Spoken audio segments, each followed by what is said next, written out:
एई कहानीटी हेउची गोटे साधा सीधा सरल आउ शांत झियो बिजुलीर। ता ना सिना थिला बिजुली हेले ता जीवन रे किछि हेले चमक नथिला। तार जन्म दुख सांगरे हेइथिला काहेकि ना सी जन्म हेबा परे ता माँ ताकू छाड़ी चली जाइथिला। बापा काळू काऊ पाई ये थिला भारी कष्टर समय। एपटरे स्त्री रो मृत्यु आउ गोटे छोट पिलार दायित्व।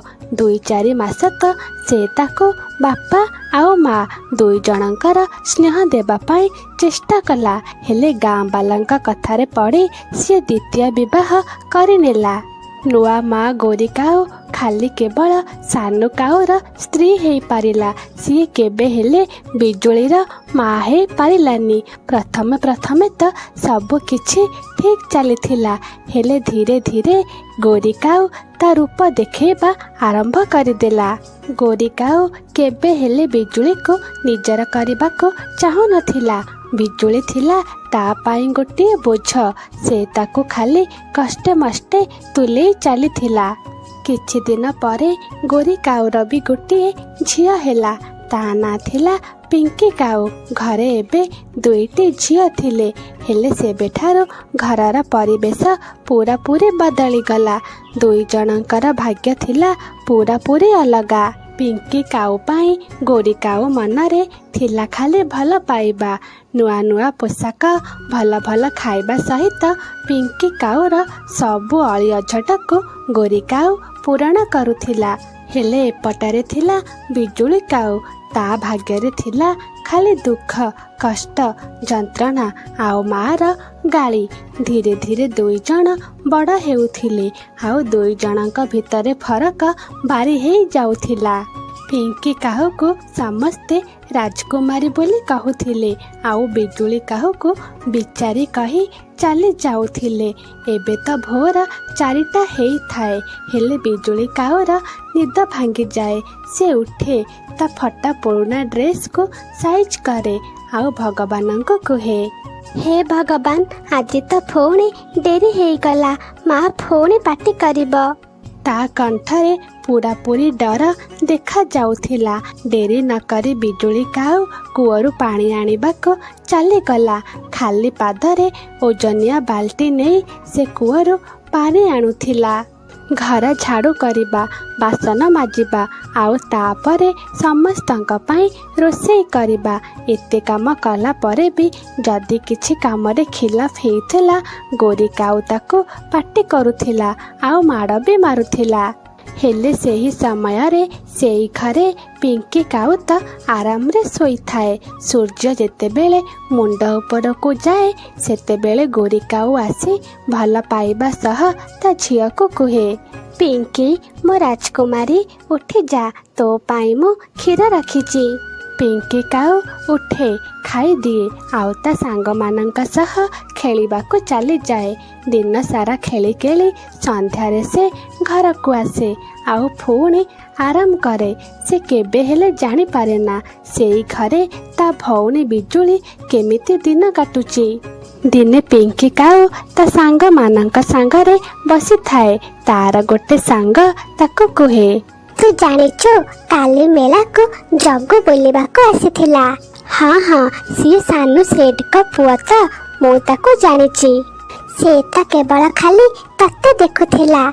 एमिति सुनी पिंकी काऊ लाज करे हेले मने मने भारी खुशी थाए।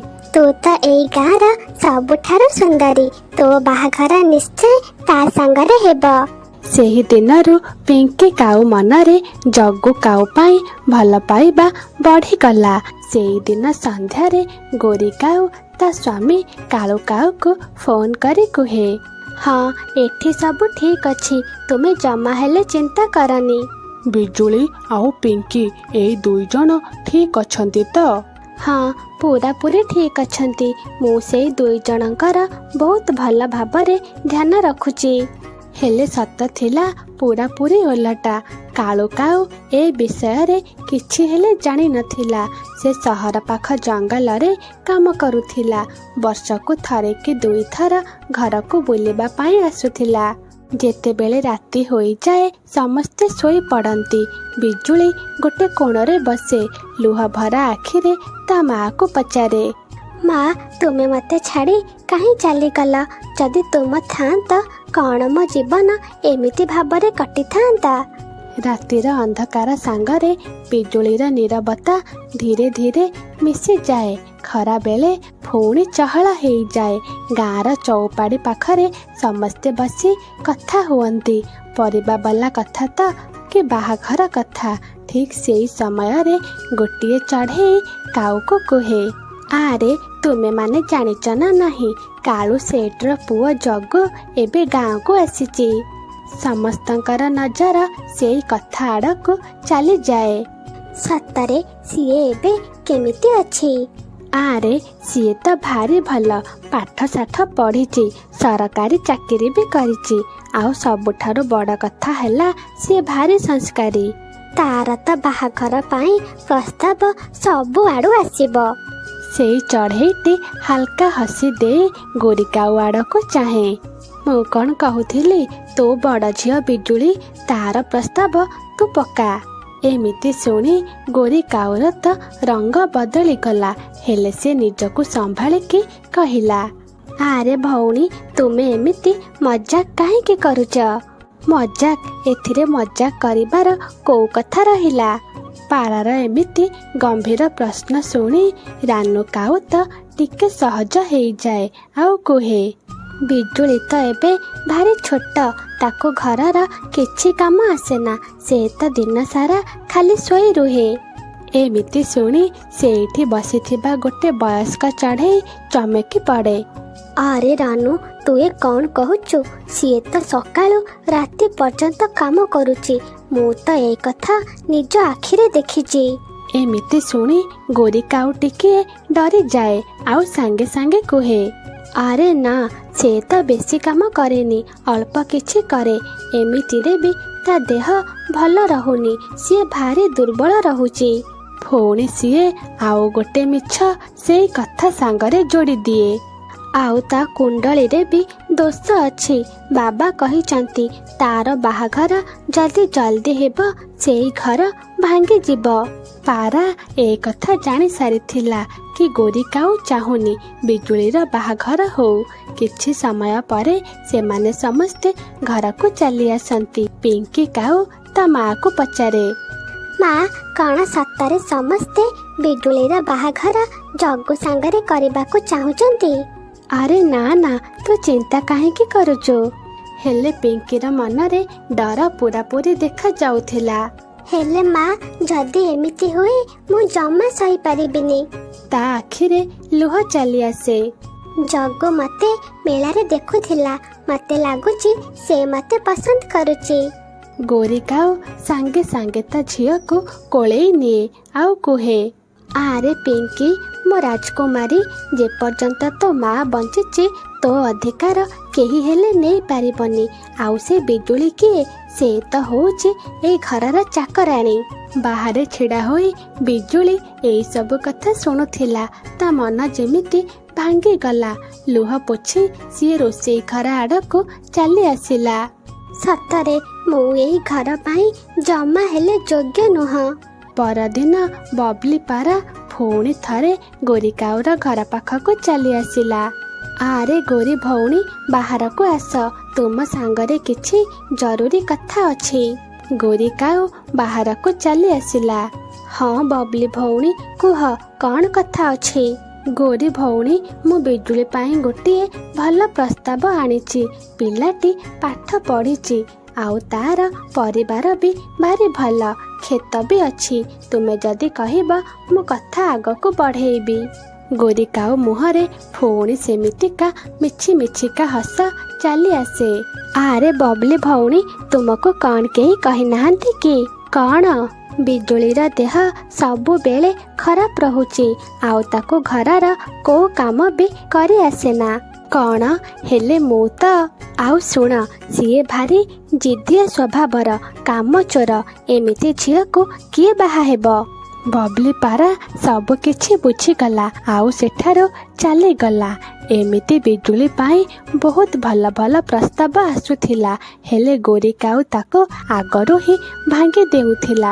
ସେ ଡରୁଥିଲା ଯଦି ବିଜୁଳିର ବାହାଘର ଗୋଟେ ଭଲ ଘରେ ହେଇଯିବ ସେ ତା ସମାଜ କନ୍ଦ ହେଇଯିବ, ତା ସାମ୍ନାରେ ଛିଡ଼ା ହୋଇ କଥା କହିବ। କିଛି ଦିନ ପରେ ଗୋରି କାଉ ଗୋଟିଏ ବଡ଼ ନିଷ୍ପତ୍ତି ନେଲା।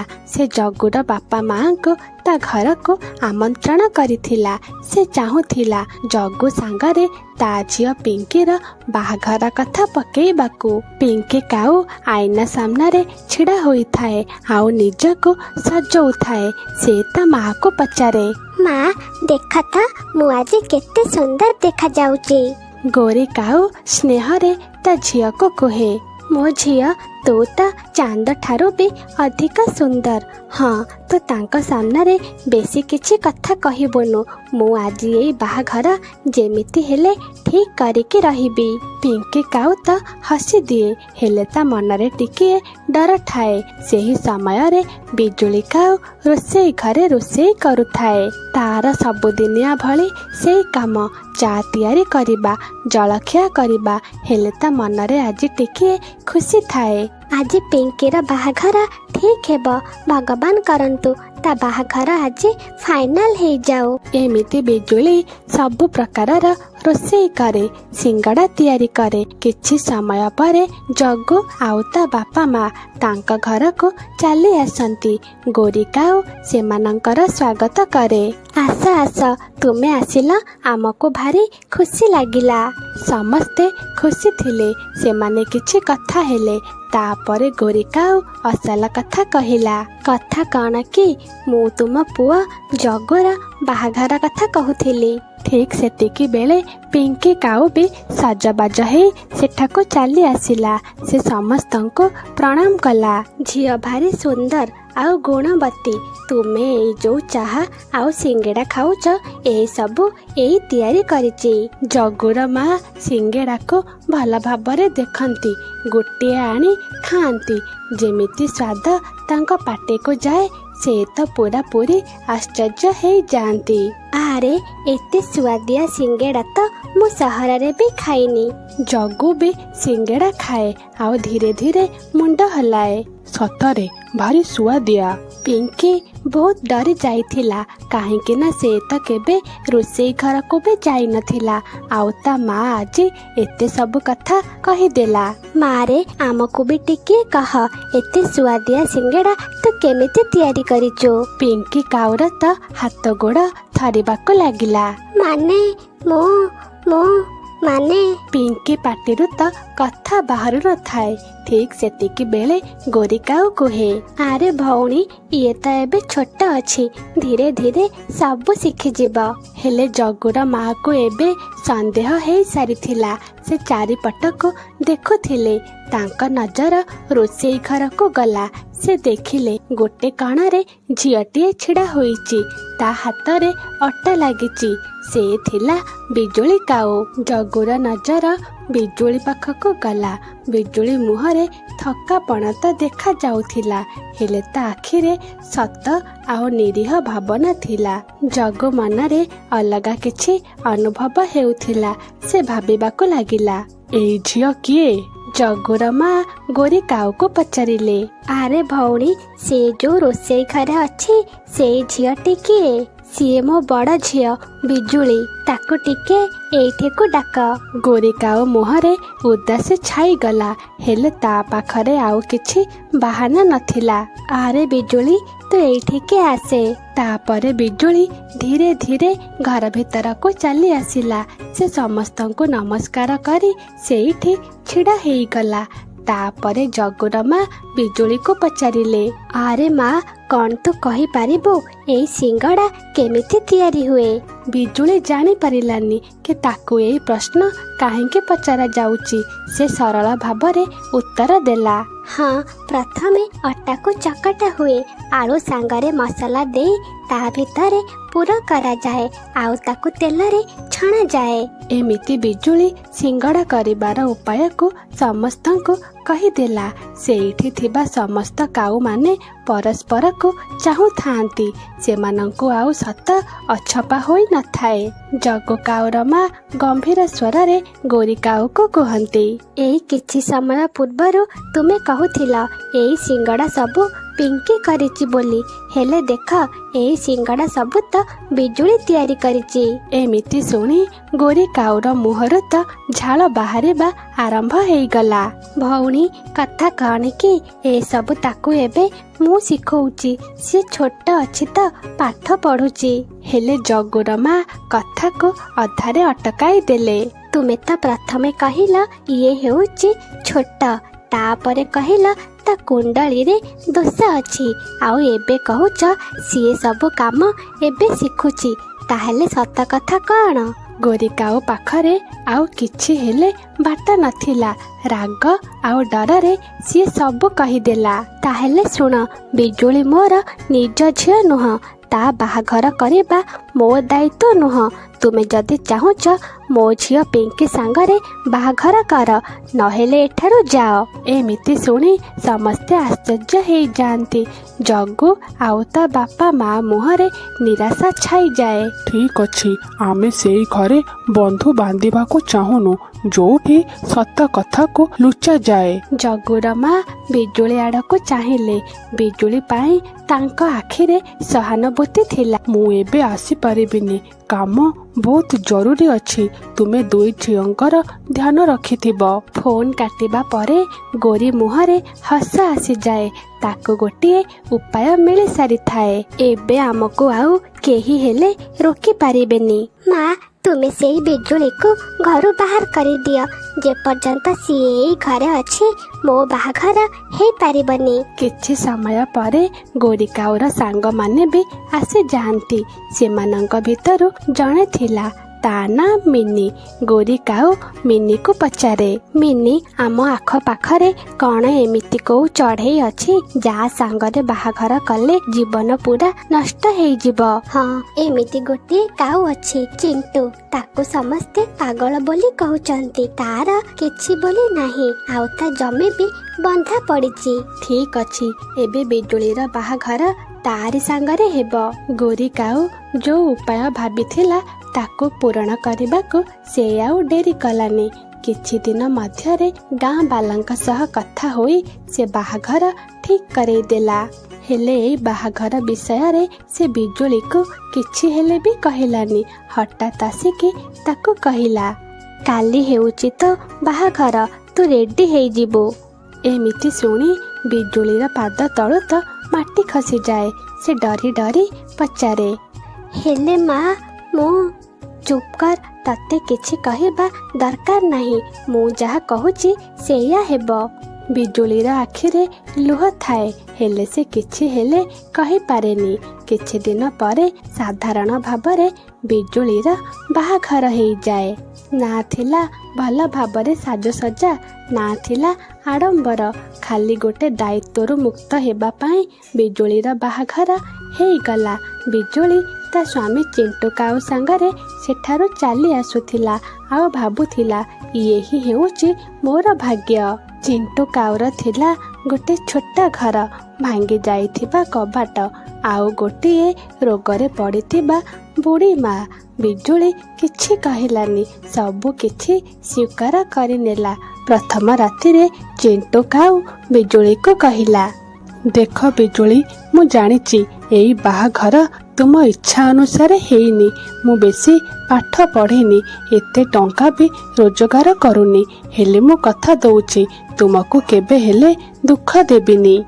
ଆଜି ପ୍ରଥମ ଥର ପାଇଁ ବିଜୁଳିକୁ କାହା କଥା ସତ ଲାଗିଥିଲା। ସେ ହସିଦେଲା ଆଉ ମୁଣ୍ଡ ହଲେଇ ଦେଲା। ଦେଖୁ ଦେଖୁ କିଛି ଦିନ ବିତିଗଲା।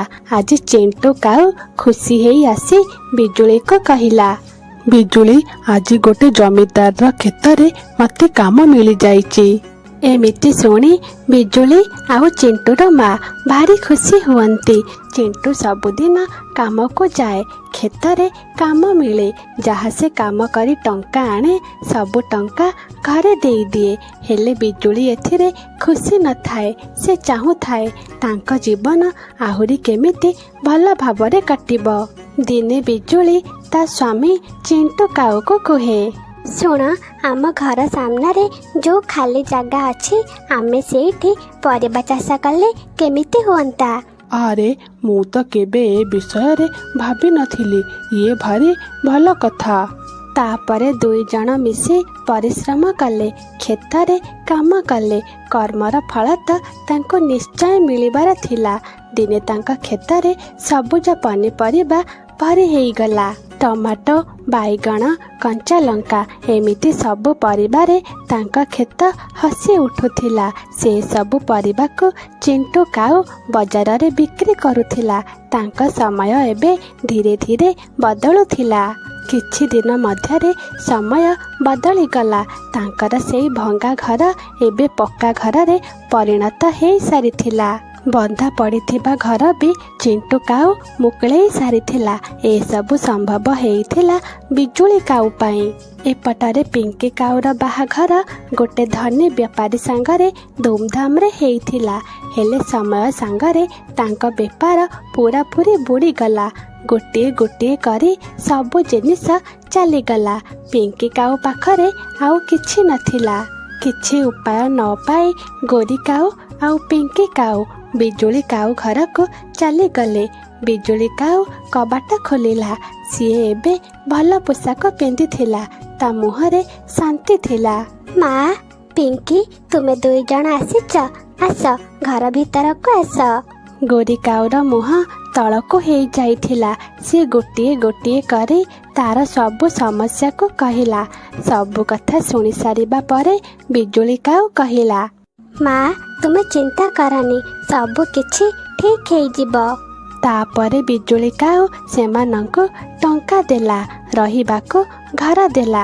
ସେମାନଙ୍କ ପାଇଁ ବେପାର ବି ଠିକ୍ କରିଦେଲା। ଏମିତି ଦେଖି ଗୋରି କାଉର ମନ ପୁରାପୁରି ଖୁସି ହେଇଗଲା। ସେ ବିଜୁଳି କାଉକୁ କହିଲା, ବିଜୁଳି, ମୁଁ ତ ସାଙ୍ଗରେ ବହୁତ ଖରାପ କରିଛି। ତତେ ଭାରି କଷ୍ଟ ଦେଇଛି।